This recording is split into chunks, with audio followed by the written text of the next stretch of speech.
Hello students. आज हम आपको अपने सर्किल एक्सरसाइज का क्वेश्चन नंबर 5 और 6 बताएंगे।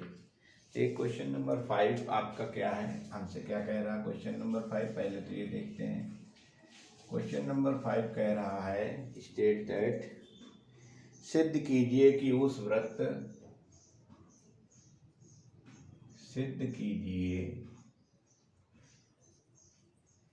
कि उस वृत्त का समीकरण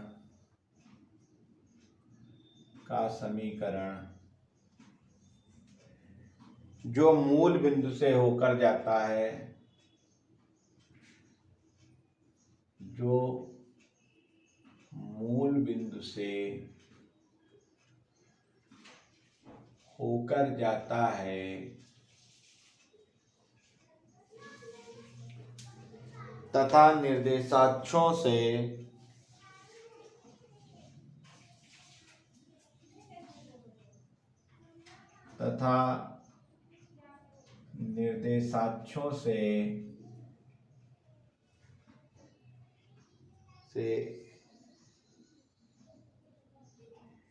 ए तथा बी अंतःखंड काटता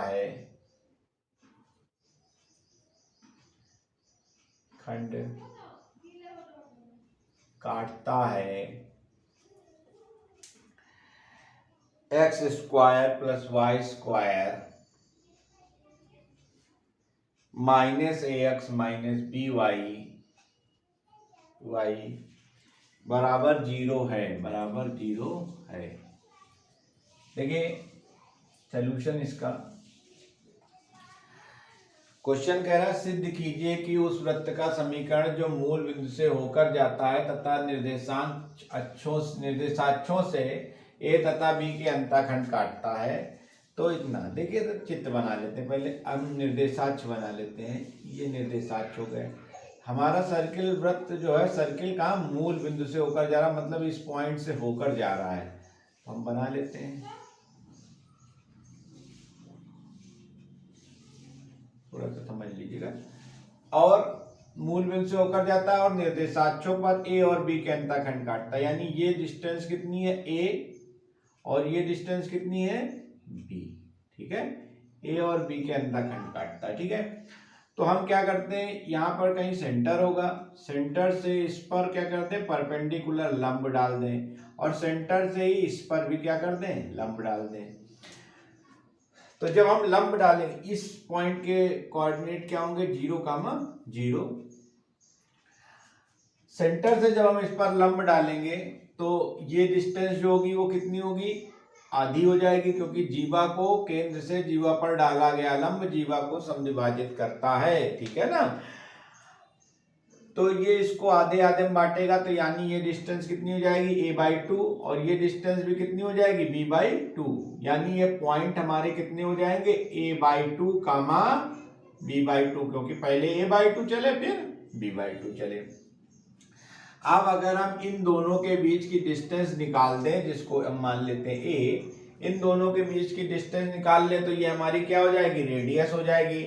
तो हमको यहाँ पर केंद्र क्या मिल गए हैं, देखिए केंद्र क्या मिले हैं, a/2 कामा b/2, ये हमारे सेंटर पॉइंट हो गए। ठीक है, अब रेडियस निकालने के लिए हम क्या करेंगे, इनके बीच की दूरी निकालेंगे। तो OA कौन से फार्मूले से निकालेंगे, √x2 माइनस x1 का whole square plus y2 minus y1 का होल स्क्वायर। तो यहां पर जब आप वैल्यू रखेंगे तो क्या हो जाएगा, a2 माइनस 0 का whole square plus b2 minus 0 का होल स्क्वायर, ये हो जाएगा a²/4 प्लस b²/4। ठीक है, तो बाहर ले लीजिए 1/2 √a² प्लस b², ये आपकी रेडियस आ जाएगी। ठीक है ना, रेडियस क्या आ जाएगी, 1/2 √a² प्लस b²। आपको सेंटर पता है, ठीक है, रेडियस भी पता चल गई। ठीक है, तो अब आप जानते हो कि इस फार्मूले में रखना है आपको x माइनस एच का whole square plus y minus k का whole square that is equal to a square. यहाँ वैल्यू पुट करिए, x माइनस एच की जगह a बाई 2 का होल स्क्वायर, y माइनस के की जगह b बाई 2 का होल स्क्वायर बराबर a की जगह 1/2 under root a square plus b square का होल स्क्वायर। ओपन करिए, x square plus a square by 4 minus 2x into a by 2 plus Y square plus b square by 4 minus 2y into b by 2 that is equal to 1/4 a square plus 1/4 b square.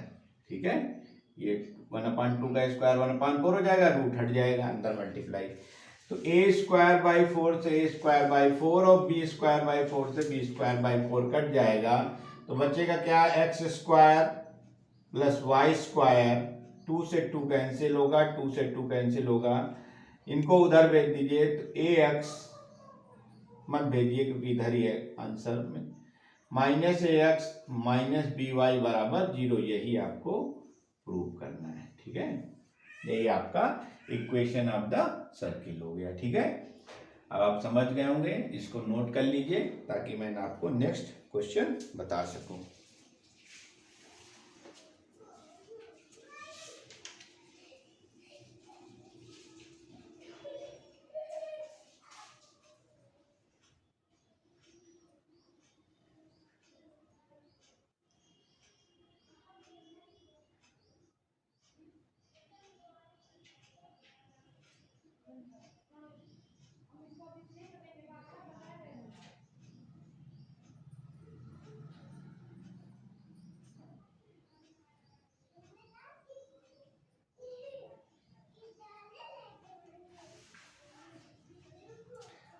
आपने note कर लिया होगा, अब मैं इसको रब कर रहा हूं। ठीक है,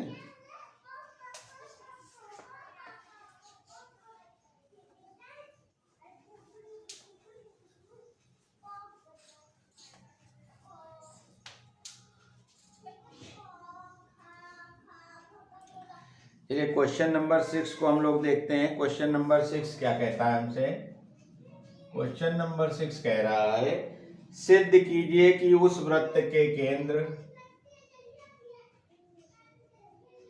सिद्ध कीजिए कि उस वृत्त के केंद्र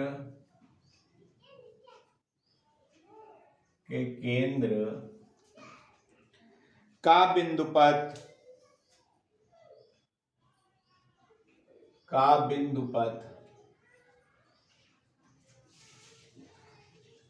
जो एक्स अक्ष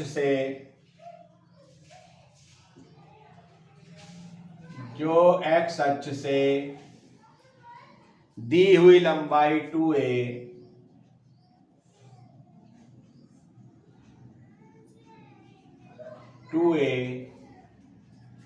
की जीवा काटता है,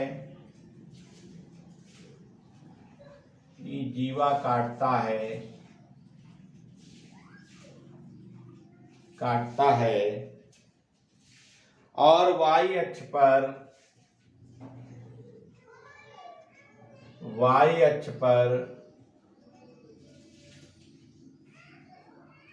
मूल बिंदु से b दूरी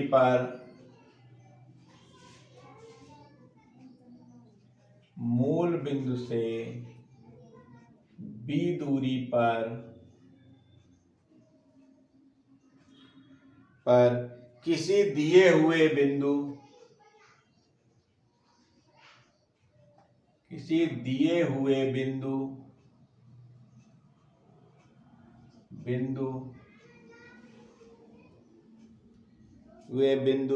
से होकर जाता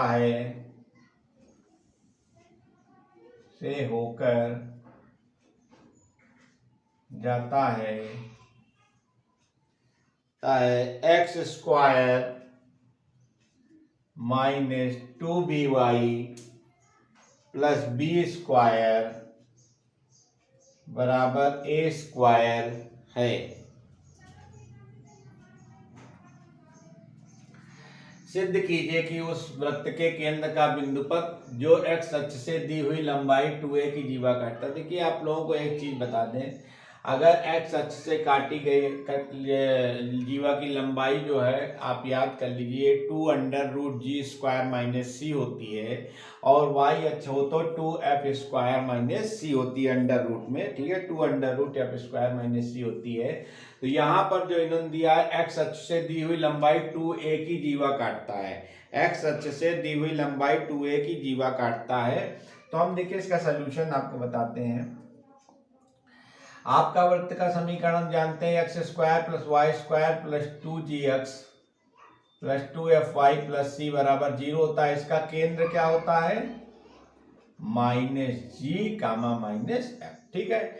अब इस वृत्त से कितने की 2a लंबाई की जीवा काटता है? 2a लंबाई की जीवा काटता है। तो हमने अभी आपको बताया है कि जो जीवा की लंबाई होती है वो होती है 2√g² - c। इसको आप लोग याद कर लीजिएगा, एक्स अक्ष से कटी गई जीवा की लंबाई ये होती है 2√g² - c। ये आपको किसके बराबर दिया है? 2a के।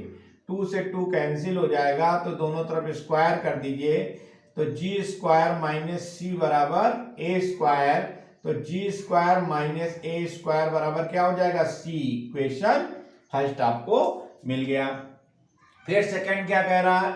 और y अक्ष पर मूल बिंदु से b दूरी पर किसी दिए हुए बिंदु से होकर जाता है। y अक्ष पर किसी b दूरी पर, y अक्ष पर b दूरी पर यानी किस बिंदु से जाता है?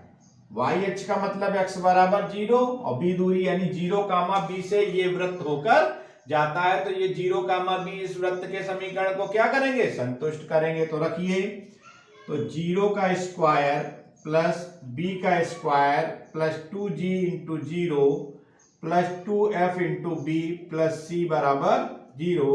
तो ये हो जाएगा b² plus 2bf plus c that is equal to 0, equation 2। अब हम क्या करेंगे? इस c की वैल्यू को यहां पर पुट कर देंगे, ठीक है ना। तो लिखोगे c का मान समीकरण 1 से समीकरण 2 में रखने पर, ठीक है। आप रखिए जरा वैल्यू, है सी की वैल्यू यहां पुट करिए, तो b² plus 2fbf plus c की जगह g² - a² बराबर 0। तो इसको और एडजस्ट कर लेते हैं, ठीक है। ये हो गया आपका इक्वेशन। आपको प्रूफ क्या? a² उधर ले जाइए तो ये हो जाएगा g² को पहले लिखिए, g² plus 2bf plus b² that is equal to a²। देखिए इसको थोड़ा एडजस्ट हमको करना है। एडजस्ट करने से मतलब क्या है? हमारे केंद्र क्या होते हैं? -g, -f होते हैं, -g, -f होते हैं। तो उसके अकॉर्डिंग हमको इसको एडजस्ट करना है। तो हमारे जो केंद्र होते हैं वो -g, -f होते हैं। तो अगर हम थोड़ा सा इसको देखिए क्या होता है, बिंदुपथ जब हम निकालते हैं तो उसमें हम -g की जगह x और -f की जगह y वैल्यू पुट कर देंगे, ठीक है ना। तो इसको हम क्या लिख सकते हैं? ऐसे भी लिख सकते हैं, -g का होल स्क्वायर प्लस 2b, इसको -f करना है तो यहां पर भी इसको क्या कर दे? माइनस, तो माइनस माइनस प्लस हो जाएगा, प्लस b² बराबर क्या हो जाता है? a²। तो यहां पर अब हम क्या करेंगे कि -g की जगह x और -f की जगह क्या रखेंगे? y रख देंगे। तो केंद्र, आपका जो केंद्र है -g -f, इसका बिंदुपथ जो होगा वो क्या हो जाएगा? बिंदुपथ क्या हो जाएगा? इसकी जगह क्या रखोगे? x, फिर -2b इसकी जगह y प्लस b² बराबर a², जो हमको प्रूव करना है, ठीक है। यही आपका समीकरण हो जाएगा, ठीक है। आपको समझ में आ गया होगा क्वेश्चन। वीडियो को पास करके आप लोग क्वेश्चन को नोट कर लें, ठीक है ना। अगर ना समझ में आया हो तो हमको कमेंट बॉक्स में बताइएगा। और अगर आपने अभी तक मेरा चैनल सब्सक्राइब नहीं किया है तो सब्सक्राइब कर दें, बेल आइकन को दबा दें, शेयर कर दें, ताकि आपको नेक्स्ट वीडियोस मिलते रहें। Okay, thank you.